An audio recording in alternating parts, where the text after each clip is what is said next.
I think this is a great moment to be a woman. This is a great moment for our folks in the minority groups, because after all, for everything people can say against woke stuff, in fairness naman, may bosses ng mga kababaihan, may bosses ng mga minority groups, LGBT groups, among other things, among other groups, diba?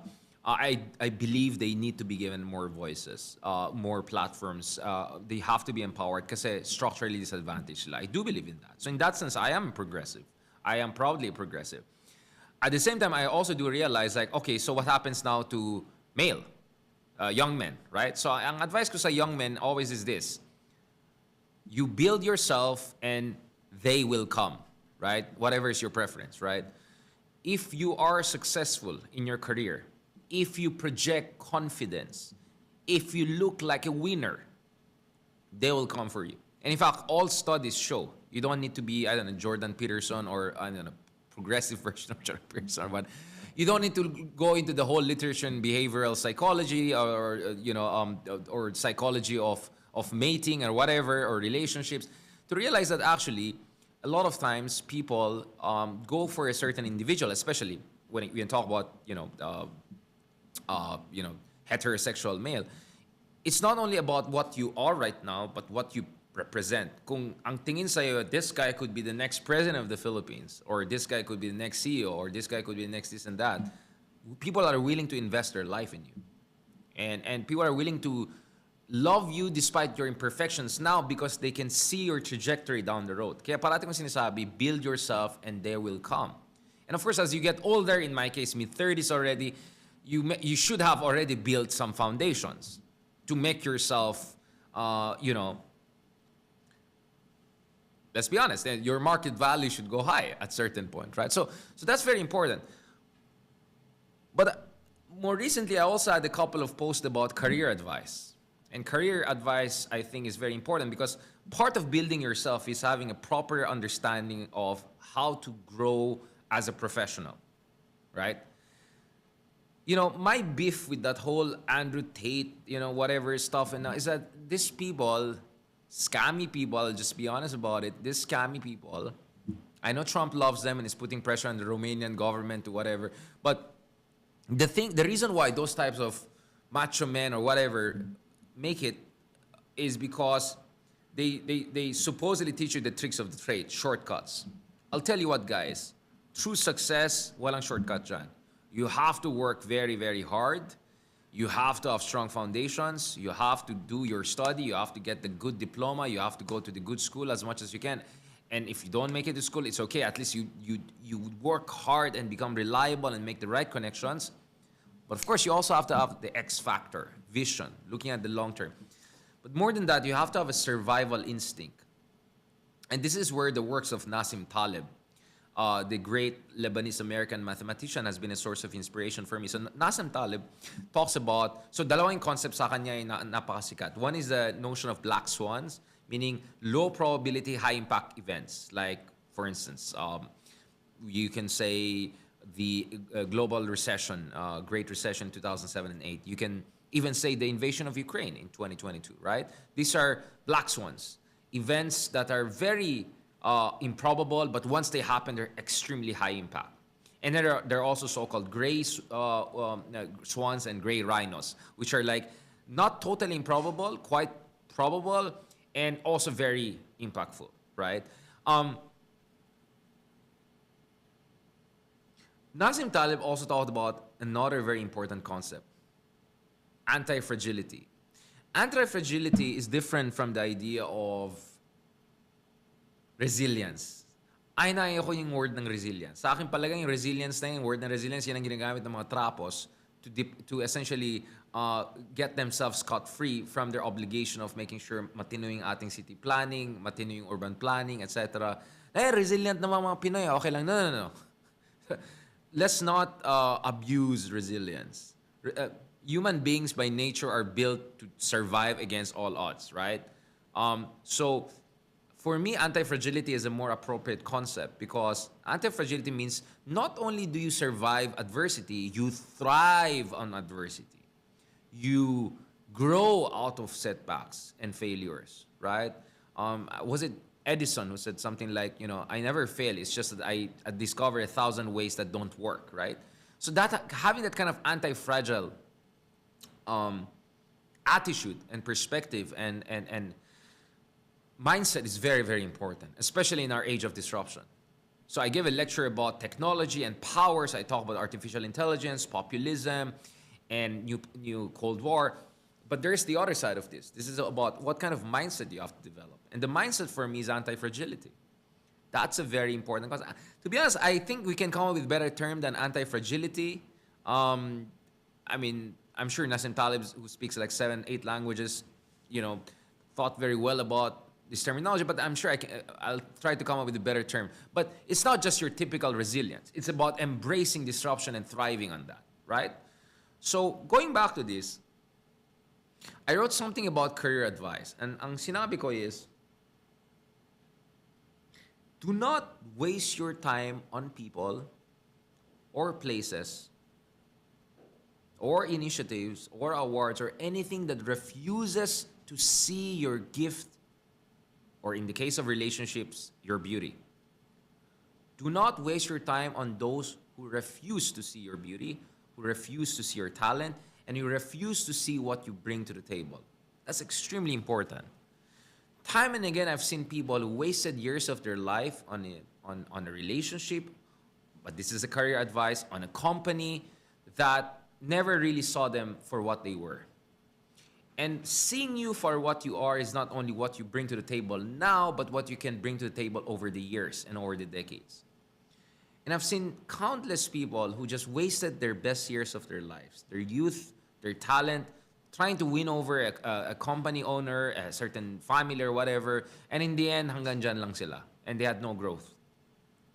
So my advice, guys, is if you are in a place where you feel you're not being seen, where you feel your talents and your potentials are not appreciated, get out of there. Find a better place. And even if it means go unemployed, or in a relationship context, go loveless for a while, so be it. But at least you're not wasting your time and you're looking for something that actually gives you an upward trajectory. Conversely, if you're in a place where you feel you're being heard, you're being seen, and they're investing in you, and they see your gift, do not take them for granted. In fact, I'll be honest, probably the mistake I had throughout the years is that I was not grateful enough to certain institutions or certain individuals who I felt but I took it for granted. That was what, if there was a mistake I had, was not that I stayed in a place that I felt I was not appreciated enough. It was more like I didn't appreciate what I had. Kaya ngayon, I'm very stoic, right? The other day I tweeted about this issue, and I brought in Epictetus, and I brought in Marcus Aurelius, and all of these Stoics who have been, and Seneca among others, who have been reading about, and we'll discuss them more in next episodes of Kuya Talks, right? Don't worry, we'll talk about Epictetus, we'll talk about Seneca, we'll talk about Marcus Aurelius, are my favorites. Stoicism is very important because it's about accepting you cannot control the world, but you can control your response to what happens in the world. So going back to this, it's, and by the way, one of the things that is very important also for Stoics is gratitude. So don't take things for granted. If you are working in a company or you're in a relationship where you are being appreciated, do not take it for granted. And that's where you have to avoid the other fallacy, right? And the other fallacy is the grass is greener on the other side. Many people abandon great relationships. Many people abandon great working environments under the illusion that things are even better on the other side. So what happens is that they abandon an 8 out of 10, hoping they'll get 10 out of 10, they end up with 0. That's a disaster, and that's what you have to avoid, guys. Especially when you're younger, because the temptation is very high, thinking, oy, I can even have more, right? Whether, di ba? O, yung isa, biglang gusto ko ng trophy, ganyan. Yung isa, ay, gusto ko ng mag-work sa ganitong company. So that's why gratitude is important, because it keeps you literally grounded and helps you to avoid the mistake of giving up on something very good and something that really can have high ROI, return on investments down the road, for the illusory greener pasture. Avoid that. I mean, from a hugot line, I've seen countless men who ruin fantastic relationships with great women because they were not only looking for greener pastures, they were looking. So the same thing applies to career. So in short, first, avoid wasting time on people who do not have time to see you for what you bring to the table. They do not see your talent. They don't see your gift. That's very, very important. I think only once I made this mistake of realizing bulag tong mga tao na to, pero pinilit ko pa rin. I made another try, and then I was, a recent setback was really weird because I felt like I was a Formula 1 driver forcing myself to get into a Formula 3 racing competition. And I had a weird time justifying it. And then when I didn't get it, I forced it again, and it ended up even worse. So the lesson I learned is choose also your races, right? If you're a Lamborghini or Ferrari, or if you're a Formula 1, don't cheapen yourself.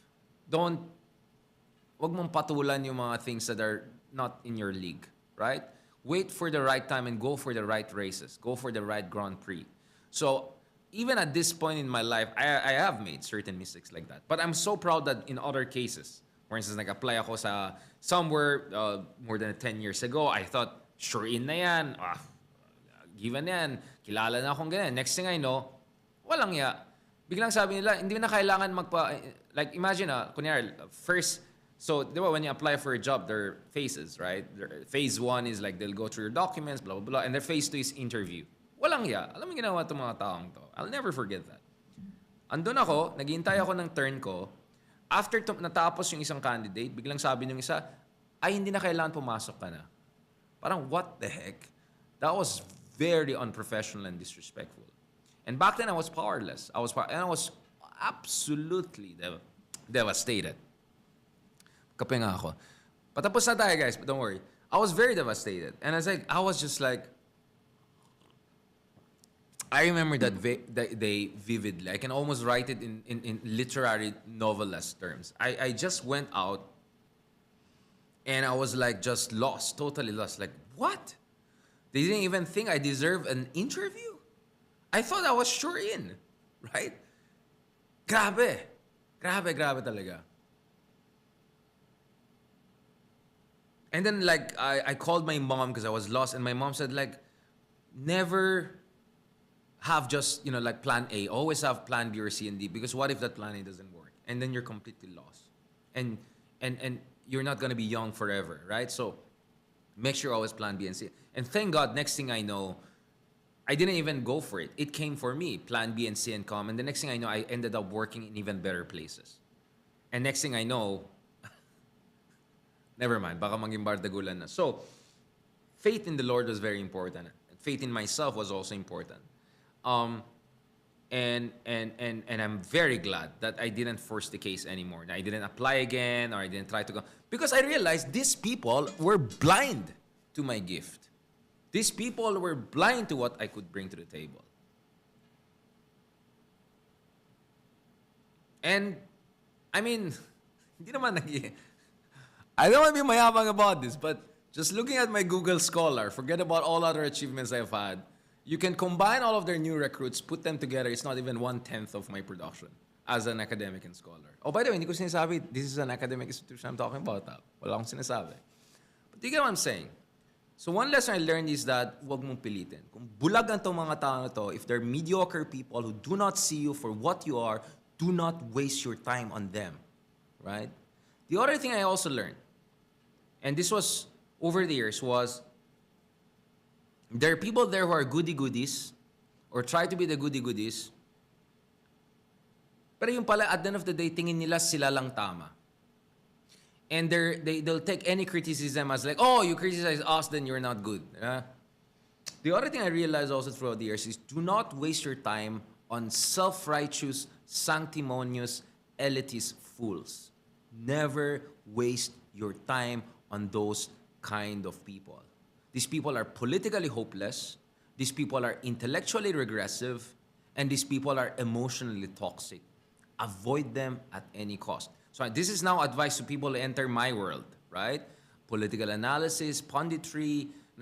do not waste your time. And do not fall for the goody-goody whatever stuff. Support candidates, support politicians who actually can get things done, and at the end of the day, have their heart in the right place in terms of our national interest. They may not be perfect, they may not be a 10 out of 10, but if they can get the Philippines from point A to point B, yun dapat ang focus natin, right? So, that was another wake-up call. And I realized, yeah, bakit ko pa pipilitin na trying to, whatever. And the next thing you know, once I tried to just go on and on, despite getting bashed and trolled by all sides, next thing you know, everyone is looking for you. Again, you build and they will come. You build and they will come. So constantly focus on building your own capabilities, not just learning the tricks of the trade. Constantly work on networking on all, but don't desperately try to win over other people. Actually, the same principle applies to dating, right? Pag pinipilit mo sarili mo, you cheapen yourself, the less attractive you become. The same principle also applies in career. If you have a strong sense of yourself, if you're prolific and productive, again, hindi ako nagyabang, I've written probably 2,000 articles, whatever, and including for the leading publications around the world. And that did not come easy. My goodness, I worked. There was one draft op-ed I did for arguably #1 newspaper on earth. I did 5 drafts of that. By the 3rd draft, napaiyak na ako. Kasi by the 3rd draft, biglang iba yung gusto ng editor ng international, iba yung gusto ng editor ng regional. But in the end, I had no regrets. You know why? I ended up on a single page with Bernie Sanders, 2 of us sharing the single page all together in the #1 newspaper in the world. So that was a painful experience, but I'm very, very proud of it. So what I'm saying is this: work hard, but always also have that X factor. Audacity is very important.